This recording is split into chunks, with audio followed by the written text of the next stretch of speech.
নমস্কার, good morning. কেমন আছো সবাই? আশা করি খুব ভালো আছো আর আমরাও খুব ভালো আছি। Welcome back to my channel simple lifestyle with Tuma. তো সকাল সকাল স্নান করে রেডি হয়ে গেছি। আমরা এক্ষুনি রুমটা ছেড়ে দেবো, তারাপীঠ থেকে বেরিয়ে যাব হচ্ছে আমার বরের বন্ধু অমৃতদার বাড়িতে। তো সিউড়ি যাব, তো আমরা এখান থেকে ট্রেন ধরে যাব সিউড়ি, তারপর ওর বাড়িতে। তো রেডি হয়ে নিই, আমাদের ট্রেন আছে 8:33-এ। তো এখন বাজে ওই 7:10 মতো। আর সকাল সকালে উঠে চান টান করে নিয়েছি, সবাই মোটামুটি চান হয়ে গেছে। এখন চলছে আমাদের ব্যাগ প্যাকিং। আমরা এখন এই রুমটা ছেড়ে দিয়ে বেরোবো, তাই তো? বাবাই রেডি হয়ে শুয়ে আছে। এখন আমরা রেডি হয়ে গেছি পুরো, বেরোবো এখন। বাবাই জুতো দিয়ে আমরা বেরোবো। ঠান্ডা আছে? ঠান্ডা একটু আছে, কম আছে মনে হচ্ছে। বাইরে বেরোলে বোঝা যাবে কিরকম ঠান্ডা আছে, ঘরের ভিতরে বোঝা যাচ্ছে না। বাইরে বেরি 7:30 বেজে গেল, তো ঠান্ডাটা অনেকটা কমে যাবে। কি বাবা, এই কাশি হচ্ছে নাকি? চলো চলো চলো বেরোই। আমরা এখন অটোতে উঠে পড়েছি, যাব রামপুরহাট স্টেশন। ওখান থেকে ট্রেন ধরবো, যাব সিউড়ি। তো তারাপীঠ রোড থেকেও ট্রেনটি ধরা যেত, কিন্তু তারাপীঠ রোডের দিকে কোনো অটো টোটো কেউ যাচ্ছে না এবং ভাড়া অনেকটাই বেশি বলছে, তাই আমরা রামপুরহাটে চলে যাচ্ছি। ওখান থেকে ট্রেনটা ধরে নেবো, 5 মিনিট বেশি কম আর কি, আর কিছু না। বাবাই ঠান্ডা নাকি? পকেটে হাত দিয়ে রেখেছে।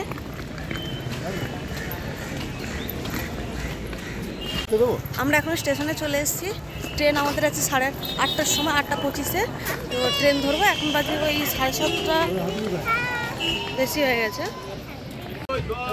আমরা ট্রেনে উঠে পড়েছি, উঠে ঝালমুড়ি খাওয়া শুরু করেছি। লোকাল ট্রেনে এই একটা সুবিধা, অনেক কিছু আছে, ঝালমুড়ি আছে, ঘুগনি আছে, অনেক কিছু খাবারের আছে। আর ট্রেনটা এখন ওই ময়ূরাক্ষী নদী পেরিয়ে যাচ্ছে, নদী পুরো শুকিয়েছে, তার লোক।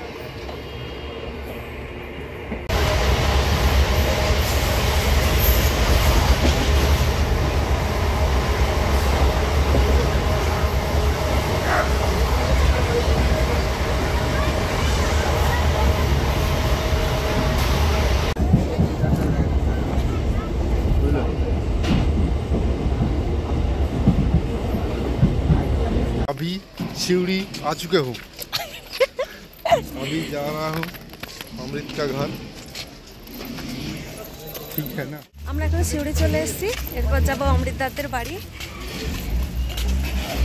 এখান থেকে বেশি দূরে নয়, 3-4 কিলোমিটার দূরে অটো বা টোটোতে যেতে হয়। আমরা সিউড়ি পৌঁছেই অমৃতের বাড়ির দিকে যাচ্ছি। আর বাড়ির দিকে যাওয়ার পথে একটা মন্দির আছে, আনন্দময়ী মায়ের মন্দির। এই মন্দিরটা দর্শন করলাম, এই সেই মন্দির।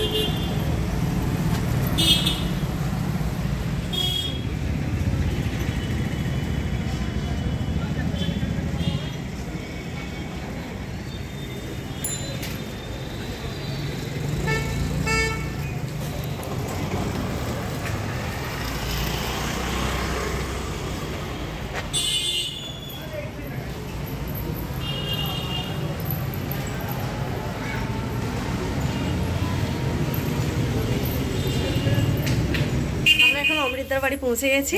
এই যে পূজায় যে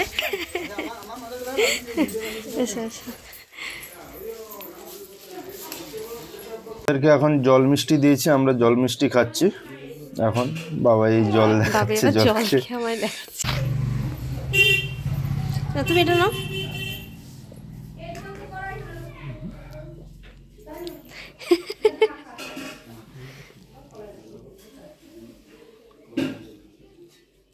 এটা সেই যে কাকুর হয় বাপ্পা নাকি?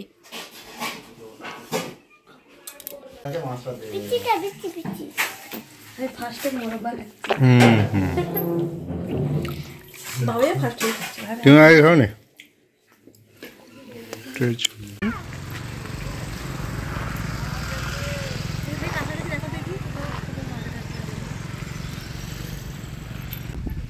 আমরা এখন অমৃতের বাড়ি থেকে চলে এসেছি তিলপাড়া ব্যারেজে।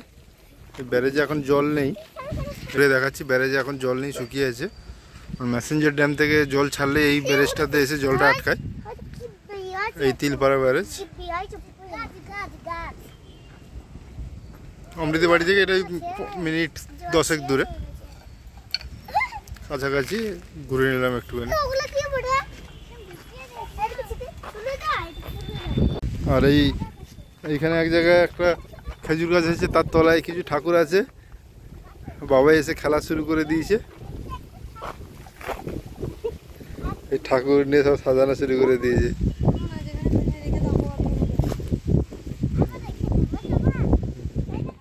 এই যে কত কিছু রান্না করেছে, খেতে বসবো এখন। থালা ভর্তি করে দিয়ে দিয়েছে। এ বাবাই তুমি এদিকে এসো। কলা ভাজা, আলু ভাজা, বেগুন ভাজা, সিম ভাজা, আলু পোস্ত, আলু ফুলকপি তরকারি, তারপরে হচ্ছে ডাল, চাটনি, চিকেনও আছে, একটু পরে দেবে। আমি এলে পরে হতো তো, সেটাই ভেবে দেখো।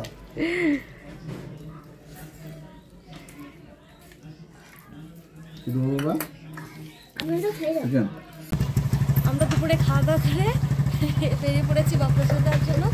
একটাই বেলা হয়ে গেছে, মানে সন্ধ্যা হতে চলেছে। গাড়িটা কতটা কি দেখতে পারবো, বেরিয়ে পড়েছি, বাইক নিয়েই যাচ্ছি। এখানে এই বাবাই রেডি, তুমিও রেডি।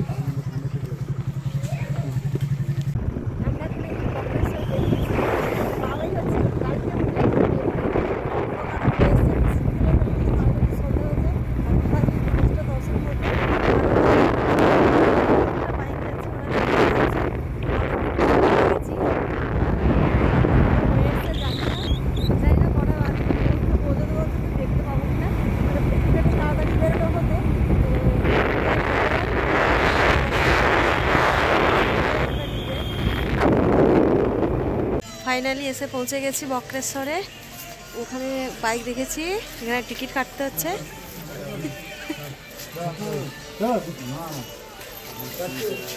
এত সময় পর দুজন একটাকে এক ফ্রেমে বন্দি নাকি দুজনে। চিকুর ঠান্ডা লাগছে? না না লাগছে না, তুমি এগুলো পরে থাকো, এইভাবে থাকো, তো গুন্ডা ভেবে তুলে নিয়ে চলে যাবে তারা। আর এখানে টিকিট কাউন্টার।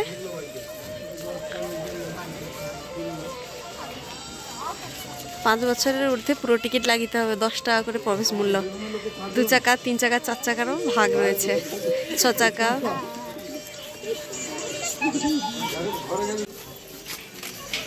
আস্তে আস্তে দেখে চলো, দেখে চলো। আমরা টিকিট কেটে নিয়েছি, টিকিট কেটে ঢুকলাম। এখানে ওই জনপ্রতি 10 টাকা করে টিকিট। 5 বছরের ঊর্ধ্বে যদি কোনো বাচ্চা থাকে তাহলে তার জন্য 10 টাকা। 5 বছরের নিচে যদি কেউ থাকে তার জন্য কোনো টাকা লাগে না। আর এখানে পার্কিং আছে, পার্কিংয়ে ওই 2 চাকার পার্কিংয়ের জন্য 10 টাকা, 3 চাকার জন্য 20 বেশ, চলো এমনি ঢুকে যাই। ঘুরে ঘুরে দেখবো। অন্ধকার।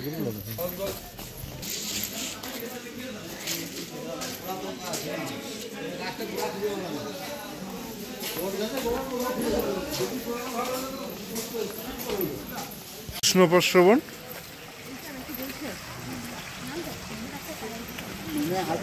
এইখানে সবাই চান করে, গরম জলে ঘাট।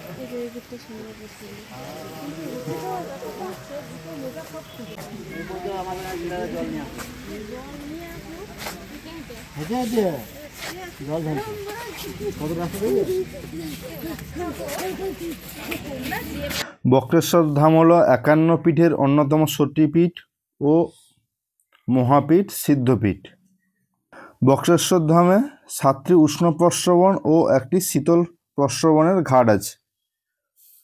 এখানে উষ্ণ প্রস্রবণগুলো, শীতল প্রস্রবণগুলি বিভিন্ন নামে পরিচিত, যেমন অগ্নিকুণ্ড, সূর্যকুণ্ড, ভৈরবকুণ্ড, শ্বেত গঙ্গা, বিভিন্ন নামে পরিচিত। এবং একটি আছে পাশহারা গঙ্গা, যেটা স্নান ঘাট নামে পরিচিত। এই উষ্ণ প্রস্রবণের জলের তাপমাত্রা এতটাই, গরম জল ফুটলে যেমন ধোঁয়া ওঠে সেরকমভাবে ধোঁয়া উঠছে। মানে এখানে একটাই স্নান ঘাট, সে তাড়াতাড়ি নামা যায়, অন্যগুলোতে কেউ নামতে পারে না। প্রায় জলের তাপমাত্রা 90 ডিগ্রির কাছাকাছি চলে যায়, 90 ডিগ্রি সেলসিয়াস বলছি, ওর কাছাকাছি চলে যায়। কারণ এই ধোঁয়া উঠছে কীরকমভাবে সেটা দেখেই তোমরা বুঝতে পারবে যে তাপমাত্রা কেমন হবে।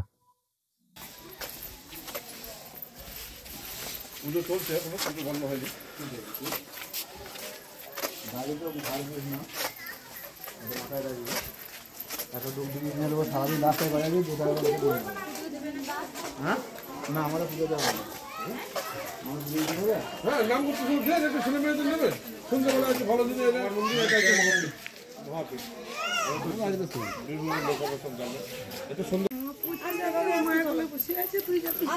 আমরা এখন পুজো দেওয়ার জন্য উঠছি। এখন এখানে বাবার মন্দির আছে আর মায়ের মন্দির আছে।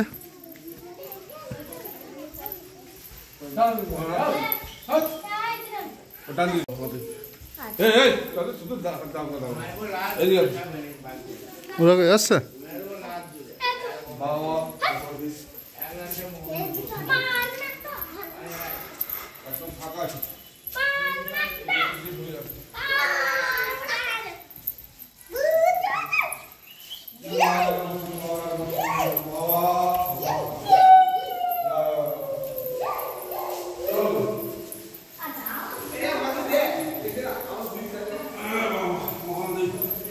দুটো হাতে শেষ করেন হাতে জুতো দিয়েছেন এই হাতটা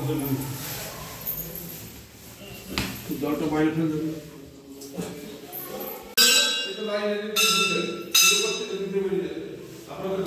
এখানে বাবা বক্রেশ্বর বাবা ধামের এখানে পুজো দিলাম।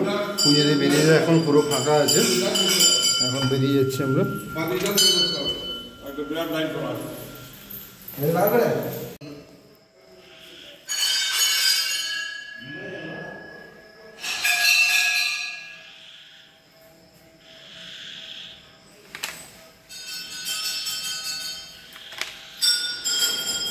আমার ভোলে বাবাকে ভালো রাখো, তাণ্ডব শুরু করে দিলে আর রক্ষে থাকে না। এই তো পৃথিবীর সবথেকে শান্ত এবং শ্রেষ্ঠ মায়ের রূপ দেখছেন তো, মা এখানে দুর্গা রূপে আপনাদের তমলুকে বর্গভীমার পীঠস্থান মায়ের টাঙ্গ পড়েছিল, এখানে মায়ের দুই ফুটের মধ্যে ঘন্টা তৃতীয় ঘন্টা পড়ছিল। তারাপীঠটা কোনো পীঠ নয়, কিন্তু তারাপীঠ অনেক ভাবে তারাপীঠ মায়ের তারাপীঠ। তারাপীঠ হচ্ছে শুদ্ধপীঠ, বাবাকে এবার সাধনা করতে বামদেবের। ওটা পড়েছিল চীন দেশের তিব্বত পাহাড়ের উপর। ছবি তোলা হয়েছে, ভিতরে গেলে ওটা দর্শন একটু ভেতর দিকে জুম করুন, কাটা মতো চিন্তা করুন, জুম করুন। দেখছেন তো ওইখানে ডান দিকেরটা, এটা শিলামূর্তি, ডান দিকে ভক্ত আছে এরকম জায়গায় ওখানে মাছ দিতে দুই ঘুরের মধ্যে। আর মায়ের মেয়েরা এখানে স্বামীর নামে সংকোষণী মূল্য দেয়, যেটুকু প্রাণ চায়, যেটুকু ক্ষমতা দিয়েছে মায়ের কাছে দিয়ে পড়া করবো। মেয়েরা আমরা এখন পুজো দিয়ে এখন চা খাচ্ছি। এই সবাই একটু এই সবাই চা খাচ্ছি। কেক নেবে?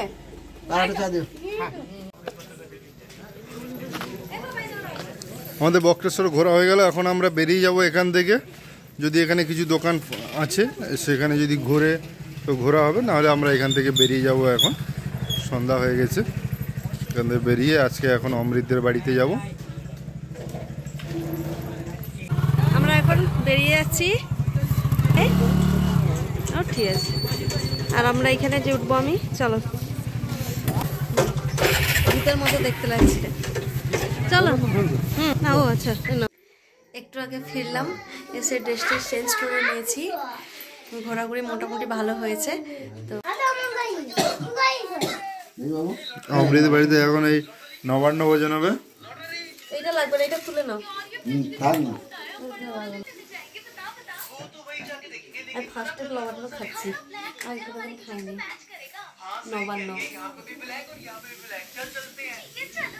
ভাতে চাইলে তো এটা আতপ চালের ভাত, মিষ্টি, কলা, মানে নতুন অন্ন আর কি। নবান্ন মানে নতুন অন্ন হলে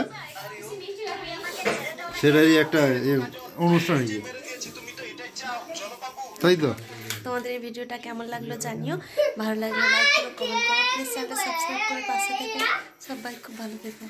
আর এখানে এসে এরা দুজন খেল।